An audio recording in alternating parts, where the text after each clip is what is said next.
This week on Queen's Conversations, join your hosts Lucia Dragos, Noran Omar, and me, John Collins, for the first in our series of programs titled Neighborhood Notes. Each episode will highlight one of the unique communities in this our most diverse borough. Today, we'll visit Astoria. Our guides include Bob Singleton, Executive Director of the Greater Astoria Historical Society, Sonia Milonas, founder of Give Me Astoria, Dev Bandaran, Artistic Director of the Astoria Performing Arts Center, and Rana Abdul Hamid, District 12 Democratic candidate for Congress. And now, here's Queen's Conversations. Queens is well known as the most diverse borough, formed by a quilt work of different neighborhoods, each of them distinct and unique. They are true communities based on shared experiences, values, interests, and cultures. Our first virtual visit takes us to Astoria with our guide, Bob Singleton. Bob, can you tell us a bit about the early days of Astoria? Astoria was founded by a gentleman named Halsey, who worked for John Jacob Astor. And he would go home on a steamboat from Wall Street, go around his peninsula on his way back to Flushing. And he admired it. He said, this looks like a beautiful place. And he got in touch with some of the people that live there. That's the Hellgate there, the Hellgate Bridge, and the pool in front. And they decided to form a community. And the name was Hallett's Cove, named after an early family that had lived there. And he said, well, look, I work for John Jacob Astor. He's the richest guy in the country. Maybe I can talk to him, since we've named it after him, and he can give us some money to help us get started. So he went to Astor's mansion, which was actually just near where Gracie Mansion is today. Astor could actually see it. And he said, I'd like to, we're going to have a vote here. We're going to name this community after you. Would you like to give us a donation? Well, Astor was the first millionaire in the country, but he was also a very, very skinflint. He really didn't want to spend money on anything. He was a real miser. And he looked at him and he said, well, your older brother tried the same stunt. He had Astoria in Oregon, and I didn't give him any money for Astoria, Oregon. And he says, but I'll give you a few $100s for Astoria, New York. So they built a school with it, and went ahead and renamed the community after John Jacob Astor.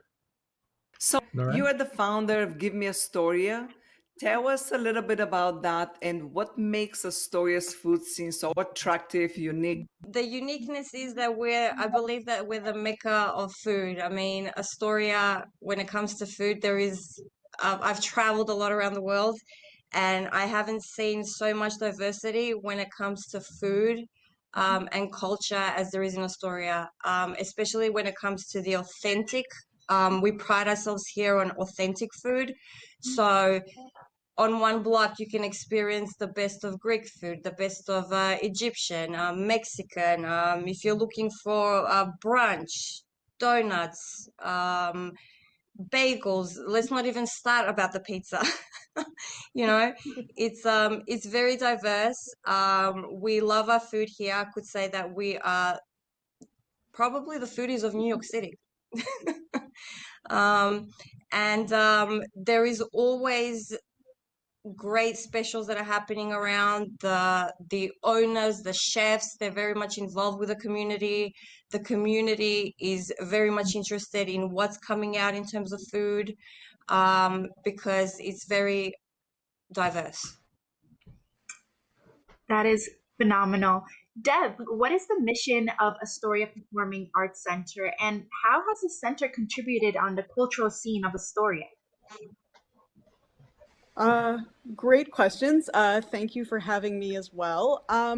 So Astoria Performing Arts Center, or as we like to refer to it, is APAC, APAC, has been around for 20 years. We are in our 20th season now. And we have occupied a couple of different spaces in Astoria. We really strive to bring off-Broadway professional theater to this area of Queens, and continue to do that through new plays, revivals of musicals, and also we have a large array of programs that serve both seniors and students in the greater Queens land landscape. And basically, we really just strive to be a bridge between, really wonderful theater programming for the area, and also provide for opportunities for people on either side of the age spectrum to be able to either find their voice on stage or come back to finding their voice on stage if it's something that they have taken a break from in their lives.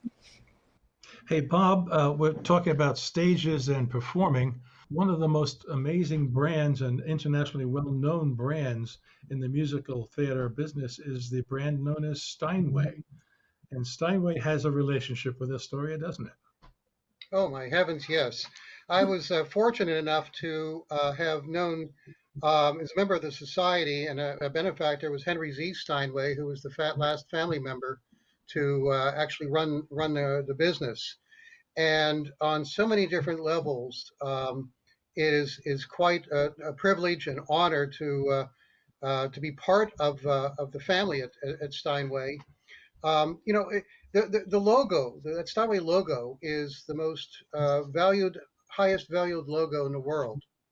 And if you go to a concert or you hear a recording of music by a professional, something like 95, 99% of the time, there's a piano.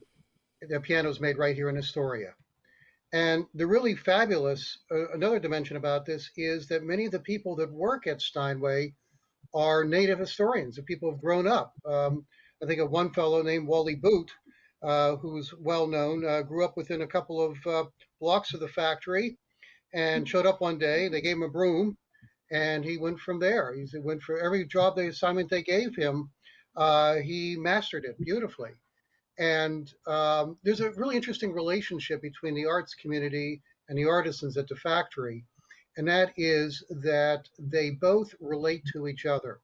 An artist will tell you that they would not be there if it wasn't for the artisans. There's an ongoing dialogue about improving the piano, and the artists will come out to the factory and actually give performances. We're giving a lecture. We're showing it's actually on the Jane's Walk for Queens. And we have actually a slide showing the 5 Browns at the factory. Now back to Wally. Wally the great concert artist would come to Wally and they'd say, I dream about my instrument doing X or doing Y. And Wally would sit there and tinker with it and then come back to the artist. And the artist would say, yeah, this is exactly what I'm thinking of.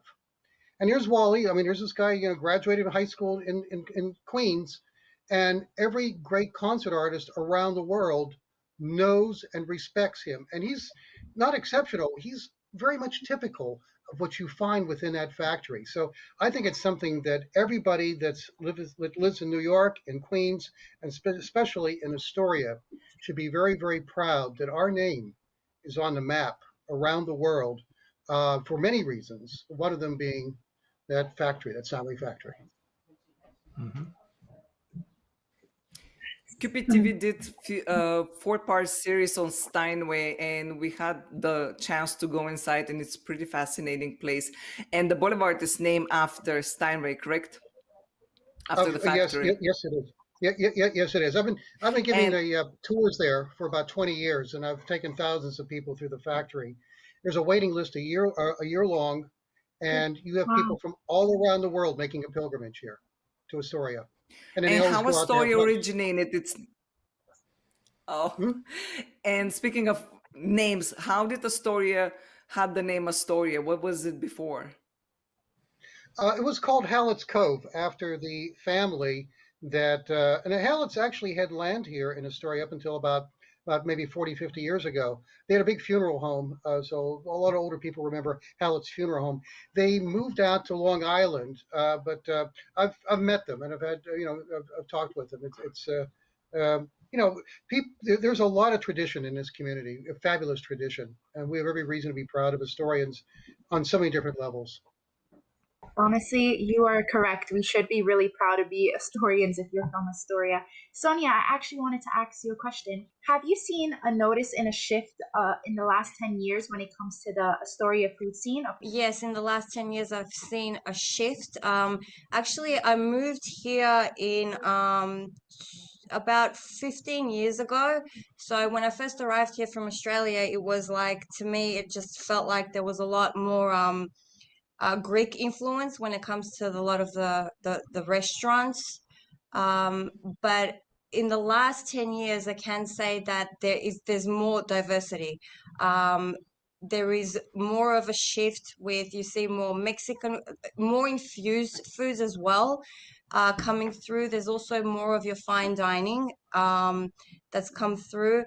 But in all, it just feels like a melting pot of all different types of foods. And I feel as though everything that opens up in Astoria is very new and trendy. So there's like the wave of the vegan food right now, and Astoria like started that a couple of years ago. And as all these old restaurants that have been in the area, they have options for like vegetarian, for vegan. So we're really much influenced by everything that's happening in the world, and you can find a little bit of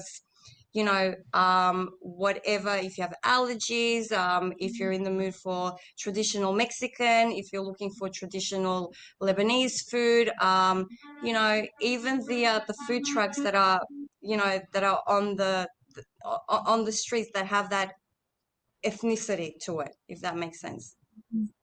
Mhm. Yeah, I agree. I feel like even family businesses, the youth are taking their families' businesses and making it more trendy and more hip spot for it to be the new hotspot in Astoria. So I agree. It's more trendy. I totally agree with that. And also like the concepts that start in Astoria when it comes to food, I feel as though we're very knowledgeable, like in terms of residents when it comes to food. I feel like we are like very big critics. So for example, if anyone's coming in and is opening up a new restaurant, like this month we're going to be covering in next month's issue, we have 7 restaurants that are new, up and coming, that are going to be opening. So Astoria residents are your biggest critic, because I believe that with the food culture around us, we do have a high level of standard of what good food is. Let's go to our first video. I had a chance to interview Rana Abdul Hamid, who is a Democratic candidate for Congress, New York District 12. And we had a little chat about her experience growing up in Astoria. So let's have a look. Queens is so special to me. Astoria is so special to me because Queens and Astoria are home. It is one of the most diverse places in the world. I grew up here in a neighborhood called Little Egypt. It is where you find fresh pita bread and women speaking Arabic and the mosque community. And it's where you can find, community that may feel so distant right here at home and feel connected to your roots. And that's why I really, really loved growing up in Astoria. It's a place where you could find so many different cultures and cuisines and languages, and the Astoria Park is so beautiful. And I just loved growing up here because of that. You're first generation immigrant. Did growing up in Astoria, and particularly Little Egypt, like you mentioned, kept you connected with your roots? Growing up in a community like Little Egypt really allowed me to stay connected with my roots, especially in a period growing up in a post 9/11 context where there was so much shame associated with being Arab, with being Muslim, and being able to stay in community in Little Egypt. I found a sense of pride where so many people looked at me and thought I shouldn't be proud of where I was coming from or where my family came from. And I felt safety security, when so many people were looking at my neighborhood and seeing us, as outsiders. And I find that across Astoria, right, and across Queens, that so many immigrant communities create safety for each other in these pockets, where we could speak languages that remind us of home, where we could eat food that reminds us of home, and where we could simply feel safe, oftentimes when that's not necessarily afforded to us in all contexts.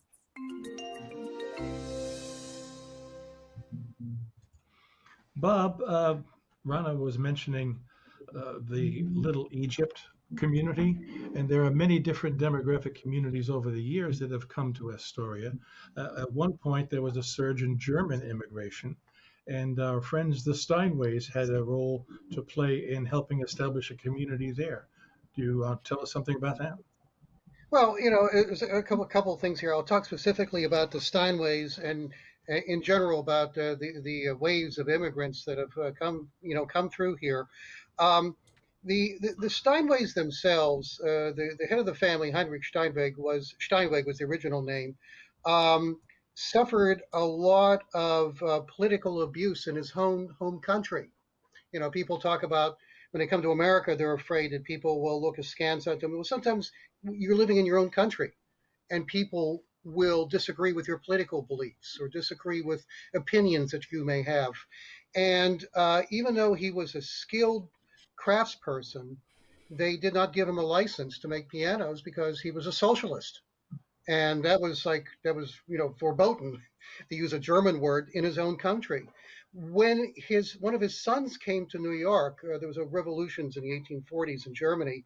One of his sons came to New York and said, this is a place for us. This is a place for our family. There are people here that speak German, are German, but there's also a tolerance within this community. That we cannot find in our own home country. And why don't you come here? Well, that's all Heinrich needed to hear. He just picked things up, brought the entire family here, and within 10 years, he was a millionaire. And his principles not only created a piano, but his principles helped create New York City as being the cultural capital of the world. Because when they built that piano, they said, there's no place to really play this to get the kind of acoustics we're looking for. So they created a place called Steinway Hall. Steinway Hall attracted artists from all around the world. And New York was put on the map because of its international population base and its international reach. So, the Steinways really are part and parcel of what New York City is all about. And it's always been an international place. It will always be an international place. And it's really the harmony of all the various peoples coming together and learning how to work together, how to relate to each other. And that's really the strength of what our city and our country is all about. New York, America starts in New York City. Deb, Astoria Performing Arts Center was established 10 years ago. What 20 years changes did you see in the cultural scene, and especially in the last 2 years, in the last year? Sure. And moving forward, where do you see it going? I was not with the company when it started. I started with the company in 2014. And, I think that we're really on a path of continuing to evolve and grow, both within the community and within the greater New York City theater world. We really want to be in dialogue with the specific neighborhood that we're in to do shows that shine a light on, issues in the world, issues in the world of social justice, issues that deal with topics that are important today and that reflect the wide the wide range of folks that you find in this area of Queens. And I think that over the past couple of years, we have really been trying to do that even more. And I think that more and more people are starting to know about us. And we're grateful for opportunities like this to spread the name of the company so that you know that you can find really, really wonderful arts in this specific area. And during this past year, which was really hard on the art scene, as everyone knows, it really allowed us to find new and hopefully more creative ways to reach out beyond our screens to be able to connect with our viewers. We are looking forward to being able to invite people back into a theater soon, but this past year was an opportunity to continue, in dialogue with the neighborhood and with people who have been fans of ours who maybe haven't been able to get out to Queens, and hopefully they will be able to now. We actually have a radio play coming up that is going to launch next week called Stuff, that is written by a resident of this area. So we're really excited about that. And people can continue to follow us at www.apacny.org. Sonia, I get the distinct impression that Astoria is getting younger and younger. What are the kinds of things that young people are doing in Astoria now? It is. We're getting a very influx of people from all around the country that are coming and moving into Astoria. And it's diversifying more and more. One thing that I have noticed is with the influx of younger people coming and moving to Astoria in general, just to work in the city, that I really love is a lot of them reach out to us and they work within the community, which is amazing. So we have so many non-for-profits that new people are preserving something that's kind of like a history, so to speak. So we've had things in the past that non-for-profit organizations and things like that, just in general. But what I've seen is people that do move in here, they really want to help and they reach out to us, whether it's photographers, writers, whether they're helping out the community with food drives, clothing. So that's one aspect of it, that they really do get involved in community. Other things that people like to do is they love eating, they love going out, they love enjoying Astoria Park, comedy shows. There is such so many options right now, even though we're still in a pandemic, but there is so many things that people can go out and see and do. And we cover a lot of that in our magazine, which comes out every month. So we on our website, which is givemeastoria.com, we cover things to do, we cover a lot of food, we cover a lot of community events.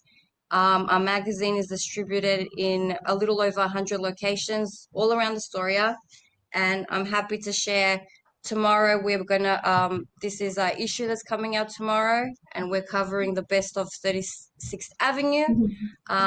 We do that each month. We take the avenues and we talk about what you can do, family fun, brunch ideas, drag shows. There's a lot of places that do that as well, that have that, trivia nights.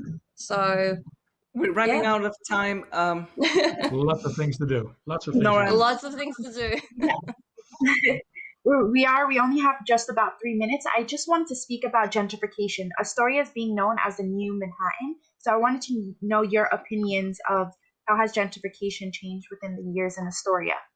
Bob or Sonia, if anyone wants. And we have 2 minutes left.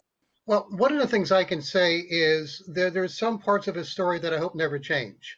And we talk about restaurants, and you really know how wonderful Astoria is when you go to another neighborhood. You just don't have the variety you have here. But one place that has been really near and dear to our heart has been Bohemia Hall and Park. And we were involved in saving that place. The whole craft beer, all that kind of stuff really started here in Astoria with Bohemia Hall. So when you talk about gentrification, there are waves that happen continuously within any community. But beyond that, there are roots within a community. And I think that what we need to do is to look at these roots and to say, this is what Astoria is all about. And when people come here, we change, but they change too. And that's a successful community, to take the best of all worlds. Let's go quickly to the video of Rana, and she shared her story and her experience growing up in Astoria, again with gentrification and her opinion on that. So let's just quickly go to that. I grew up actually within the context of experiencing gentrification. My father owned a small business deli grocery here on Broadway. And he was really proud of this halal grocery shop because it was like many small businesses, a mutual aid hub.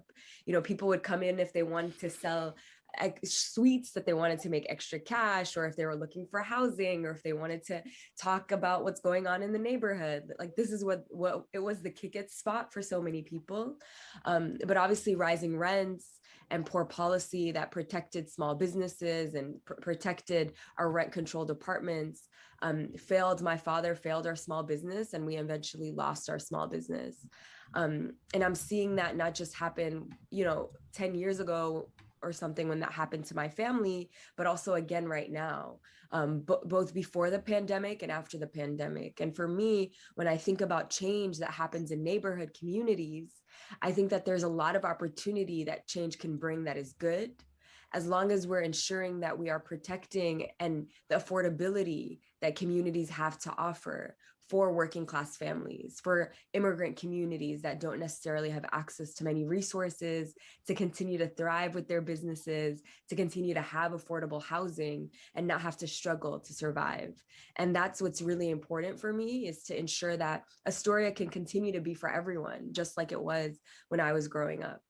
If you want to add something. Yeah, just the last thing that I would say is growing up in Astoria really gave me a vision for what could be for the world and what could be for the city. I think so many pockets in Astoria really symbolize, at least when I was growing up, maybe not now because it's much more expensive, what it looks like when there is some level of affordability in terms of rent access, right, for housing, for small business and commercial. And when people are centered in terms of their ability to create business, right, and create community, because it is such a rich community here in the middle of the city where your neighbor, right, and you are connected. There's like street festivals and art shows, and people are bringing their culture and bringing their full selves to the city, and they're not shy from that, right? They're like proud to introduce their, the Greek parade, right, and the Ramadan events, and that could be happening side by side. And I really love how I got to witness that growing up, because it showed me that this world is possible. It is possible to have a world where small businesses are at the center, right, and not corporations. It is possible to have a world where rent is affordable and people know each other's neighbors and are connected to each other and feel safe around each other because they're in relationship with one another. And that's really the vision that I go into this with, is to make sure that we can protect that world, we can expand that world, we can offer it to so many people. And what better place to do that than in the heart of Queens, and in the place that is really one of the most diverse in the world. Thanks to all the guests. Thank you so much for joining the show. Thank you for we'll see you having next time on Queen's Conversations.